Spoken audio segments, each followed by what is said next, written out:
Breaking news చూస్తున్నాం. Telangana RTC కార్మికుల సమస్యల పరిష్కారమే ధ్యేయంగా రాష్ట్ర ప్రభుత్వం కీలక ముందడుగు వేసింది. సచివాలయంలో డిప్యూటీ సీఎం భట్టి విక్రమార్క అధ్యక్షతన ఆర్టీసీ జేఏసీ నేతలతో ఉన్నత స్థాయి సమావేశం కొనసాగుతుంది.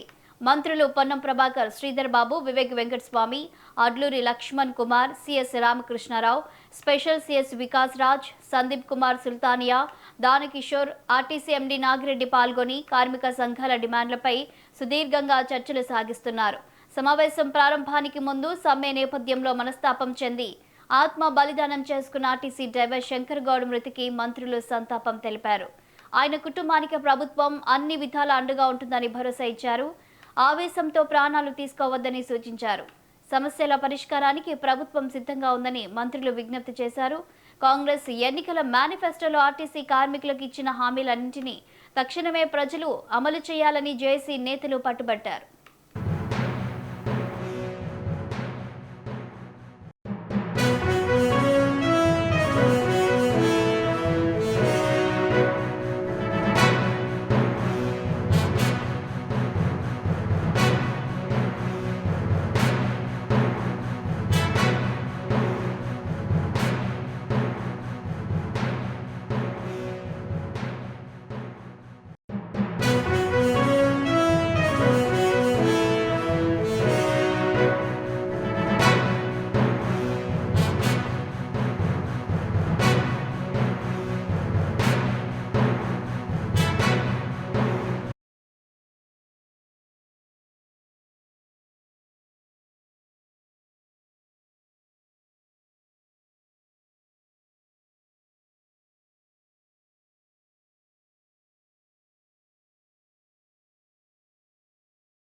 సచివాలయంలో ఆర్టీసీ జేఏసీ నేతలు మంత్రులతో సమావేశమైనట్లు తెలుస్తుంది. దీనికి సంబంధించిన తాజా అప్డేట్స్ మా ఇన్పుట్ ఎడిటర్ రాములు అందిస్తారు. రాములు, చెప్పండి. Good evening Shalini. సచివాలయంలోని ఉప ముఖ్యమంత్రి భట్టి విక్రమార్క ఛాంబర్లో ఆర్టీసీ కార్మిక జేఏసీ నేతలతో మంత్రులు సమావేశమయ్యారు.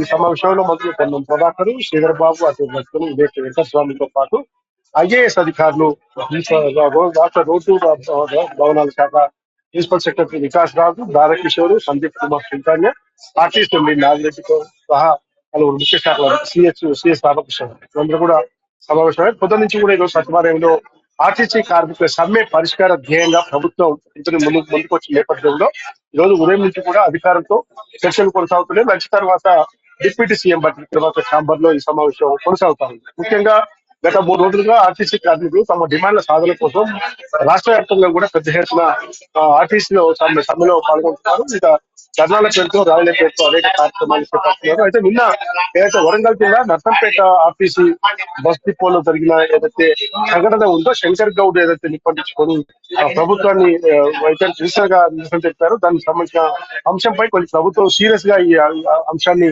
పరిగణలోకి తీసుకుందని చెప్పి అనుకోవాలి. నిన్న కేబినెట్ సమావేశం ముందుకు సమయంలో కూడా ఈ అంశంపై చాలా కీలకంగా చర్చించి మంత్రులు మీడియా ముందుకు వచ్చి ఆర్టీసీ కార్మిక వర్గానికి విజ్ఞప్తి చేశారు. ఎట్టి పరిస్థితుల్లో కూడా మీరు ఇలాంటి సంఘటనలకు పాల్పడదు, ఇలాంటి సంఘటన దురదృష్టకరమని కూడా చెప్పడం. కాబట్టి ఖచ్చితంగా ప్రభుత్వం సానుకూలంగా ఉంది. అవసరం పోరాటాలు ప్రజాస్వామ్యంలో ఎవరు ఎంత పెద్ద పోరాటం చేసుకోవచ్చు. కాబట్టి ఇప్పుడున్న పరిస్థితుల్లో ఇలాంటి ప్రాణాలు పోగొట్టుకోవడం మంచిది కాదు, కుటుంబానికి మంచిది కాదు, ఆర్టీసీ కుటుంబానికి మంచిది కాదు, ప్రభుత్వానికి కూడా మంచిది కాదని చెప్పి చెప్పడం జరిగింది. ఆర్టీసీ కార్మికులు తెలంగాణ ఉద్యమంలో భారీ స్థాయిలో పోరాడి తెలంగాణ తెచ్చుకున్నారు. ఆ రాష్ట్రాన్ని మనం సమృద్ధిగా మంచిగా అభివృద్ధి దశలో నడిపించుకోవాల్సిన బాధ్యత మన అందరిపైన ఉందని చెప్పి మంత్రులు పొన్నం ప్రభాకర్, దామోదర రాజనరసింహ, కోమటిరెడ్డి వెంకటరెడ్డి, శ్రీధర్ బాబులు ఆర్టీసీ కార్మికులకు విజ్ఞప్తి చేశారు. నిన్న కేబినెట్ సమావేశంలో కూడా ఈ అంశంపై కూలంకుషంగా చర్చించారు. 32 డిమాండ్లు ఏదైతున్నాయో 32 డిమాండ్లలో ఖచ్చితంగా మేము 29 డిమాండ్లకు సానుకూలంగా ఉన్నాము. ఇప్పటికప్పుడే సమస్య పరిష్కారానికి చూస్తాము. కానీ మిగతా 3 డిమాండ్లు కొంచెం పరిపాలన పరమైన అంశాలు కాబట్టి ఖచ్చితంగా దానిపై సానుకూలంగా ఉంటాం, కొద్ది రోజులు టైం ఇవ్వండి అని కూడా అడగడం జరిగింది. కానీ ఆర్టీసీ కార్మిక నేతలు మాత్రం ఇవాళ ఖచ్చితమైన డిమాండ్లతోనే మేము చర్చలకు వస్తామని చెప్పారు. ఐఏఎస్ అధికారుల సమావేశంలో కూడా స్పష్టమైన డిమాండ్ ఒకటి, ప్రభుత్వంలో ఆర్టీసీని విలీనం చేసుకొని ప్రభుత్వ ఉద్యోగులకు గుర్తించాలనేది, ఒకటి యూనియన్లకి మళ్ళీ అనుమతి ఇవ్వాలని చెప్పి పిఆర్, ఈ 3 సమస్యలు కూడా ఖచ్చితంగా పర్మనెంట్ సమస్యలు మీరు అసెంబ్లీ ఎన్నికల సమయంలో ఆర్టీసీ కార్మికులకు మీరు హామీ ఇచ్చారు, ఎన్నికల మేనిఫెస్టోలో కూడా పెట్టారు. ఆ దిశగానే ఆర్టీసీ కార్మిక వర్గం అంతా కూడా ఆనాటి బీఆర్ఎస్ ప్రభుత్వానికి వ్యతిరేకంగా పనిచేసింది. ప్రజాపాలన చేస్తామన్న కాంగ్రెస్ పార్టీకి మీకు మద్దతు కూడా ఇచ్చామని చెప్పి కార్మిక నేతలు బహిరంగంగా చెప్తున్నారు. ఈ పరిస్థితుల్లో కార్మికులు ప్రభుత్వం కనుక ఈ 3 డిమాండ్లపై తేల్చకుంటే ఎట్టి పరిస్థితుల్లో కూడా మేము సమ్మెను ఉధృతం చేస్తాము. మా శాంతియుత పోరాటం ద్వారానే మా సమస్యల పరిష్కారం కోసం మరిన్ని రోజులైనా మేము చేస్తామని చెప్పి భీష్మించుకొని కూర్చుంటున్నారు. కానీ డిప్యూటీ సీఎం బట్టి విక్రమార్క గాని, చీఫ్ సెక్రటరీ రామకృష్ణారావు, ఇతర మంత్రులందరూ కూడా కార్మిక సంఘాల నేతలను మెప్పించే ప్రయత్నాలు చేస్తా ఉన్నారు. ఖచ్చితంగా సాధ్యమైనంత మేరకు చర్చల ద్వారా, సమావేశాల ద్వారా ఈ సమస్యల పరిష్కారం కోసం కృషి చేద్దాము. రాష్ట్రంలో ఉన్న ఆర్థిక పరిస్థితులు కానీ ఇతరత్ర పరిస్థితులు కానీ అర్థం చేసుకోవాలి. మీరు గత బీఆర్ఎస్ 10 ఏళ్ల కాలంలో ఆర్టీసీని విచ్ఛిన్నం చేసి నాశనం చేసిపోయిందని చెప్పి కాంగ్రెస్ పార్టీ అయితే మంత్రులు ఆరోపిస్తున్నారు. అవన్నీ కూడా అంశాలు పరిగణలోకి తీసుకోవాలి. భవిష్యత్తులో ఖచ్చితంగా ప్రజాపాలన ప్రభుత్వం, ఇంద్రమ ప్రభుత్వం, ముఖ్యమంత్రి రేవంత్ రెడ్డి ద్వారా నడుస్తున్న ప్రభుత్వం ఖచ్చితంగా కార్మికుల సంక్షేమం కోసం, రాష్ట్ర ప్రజల సంక్షేమం కోసమే ఈ రోజు రాష్ట్ర ప్రభుత్వం ఉంది. అందరూ కూడా సమిష్టిగా అర్థం చేసుకొని సమన్వయంతో ముందుకు పోదాం. ఖచ్చితంగా ఏ ఒక్క సమస్యను కూడా నిర్లక్ష్యం ప్రభుత్వం చేయట్లేదని చెప్పి చెప్పగలిగింది. అదేవిధంగా నర్సంపేటలో శంకర్ గౌడ్ మృతదేహం వద్ద కూడా పెద్ద ఎత్తున ఘటన జరిగింది, వాగ్వాదం జరిగింది, తోపులాట జరిగింది.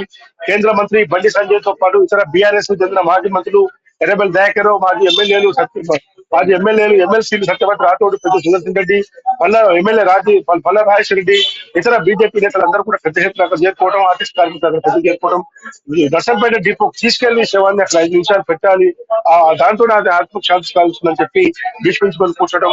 అది ఇక్కడి నుంచి పొన్న ప్రభాకర్ కూడా విజ్ఞప్తి చేసి అలాంటి అంత్యక్రియలు అన్ని వాళ్ళ సొంత గ్రామంలో చేసే విధంగా ఆర్టీసీ చేసి చెరువు చూపాలి. ప్రభుత్వం తరఫున విజ్ఞప్తి చేస్తా ఉన్నాము, మరో సంఘటనలు పునరావృతం కాకూడదు అని చెప్పి కూడా చెప్పడం జరిగింది. కానీ బీఆర్ఎస్ బీజేపీలు మాత్రం గట్టిగా ప్రభుత్వాన్ని డిమాండ్ చేశాయి. అదేవిధంగా ప్రభుత్వం కూడా ముందుకొచ్చి అక్కడ ఆర్డీఓ ద్వారా ఈ రోజు నష్టపరిహారం కింద ఎక్స్గ్రేషియా కింద 10 లక్షల రూపాయలు, అదేవిధంగా కుటుంబంలో ప్రభుత్వ ఉద్యోగం ఇస్తామని చెప్పి హామీ ఇచ్చారు. దాంతో పాటు స్థానిక ఎమ్మెల్యే, కాంగ్రెస్ పార్టీ ఎమ్మెల్యే దొంతి మాధవ్ రెడ్డి కూడా ఆయన వ్యక్తిగతంగా 5 లక్షల రూపాయల కుటుంబానికి ఆర్థిక సహాయం జరిగింది. అయితే ఆర్టీసీ ఇచ్చిన మృతదేహానికి కుటుంబానికి ఎక్స్గ్రేషియా ఇచ్చినప్పటికీ ప్రభుత్వం కూడా ఖచ్చితంగా ప్రకటించాలని చెప్పి కూడా ఆర్టీసీ కార్మిక నేతలు ఇప్పుడు జరుగుతున్న చర్చలు, ఈ రోజు ఉదయం జరుగుతున్న చర్చలన్నీ కూడా సానుకూలంగా సమృద్ధ వాతావరణం జరుగుతుందని చెప్పి మీడియాకు బయటికి వాతావరణం ప్రభుత్వ చర్చలు ఎప్పటి వరకు కొనసాగే అవకాశం ఉంది? మరి ఇవాటి చర్చలతో ఇది మరి ఆర్టీసీ కార్మికుల సమ్మెకి ఫలితం వచ్చే అవకాశం ఉంది అనుకోవచ్చు, ఈ చర్చలు ఫలించే అవకాశం ఉంది అనుకోవచ్చు. కానీ ప్రభుత్వం కూడా దిశగానే ఖచ్చితంగా ఎట్టి పరిస్థితుల్లో ఈ సమ్మెను తేల్చాలి, కార్మికుల న్యాయమైన డిమాండ్లను మెజార్టీ డిమాండ్లను నెరవేర్చి మిగతా ఏమైనా కూడా త్వరలో కమిటీ వేసి కమిటీ ద్వారా పరిష్కరించుకునేందుకు ఆర్టీసీ కార్మికులు ప్లస్ అధికారులతో కలిపి కమిటీ కూడా వేసేందుకు ప్రభుత్వం సిద్ధంగా ఉంది. దాన్ని అధ్యయనం చేసేందుకు ఇప్పటికే మొదటి రోజు ఐఏఎస్ అధికారుల కమిటీ కూర్చున్న సమయంలోనే కమిటీ చైర్మన్ గా ఉన్న ప్రిన్సిపల్ సెక్రటరీ ఏదైతే 4 వారాల సమయం అడిగాడో ఆ సమయం చర్చ కూడా మళ్ళీ ఈ రోజు ఆర్టీసీ కార్మిక నేతలతో చర్చల్లో వచ్చింది. కానీ కార్మికులు మాత్రం ఖచ్చితంగా మేము పెట్టిన డిమాండ్లను అన్నిటికీ ఓకే అంటేనే మేము సమ్మె విరమిస్తాము, లేదంటే సమ్మె కొనసాగిస్తామని చెప్పడంతో ప్రభుత్వం వాళ్ళని ఒప్పించే ప్రయత్నాలు ముమ్మరం చేసింది. Right, thank you Ramulu.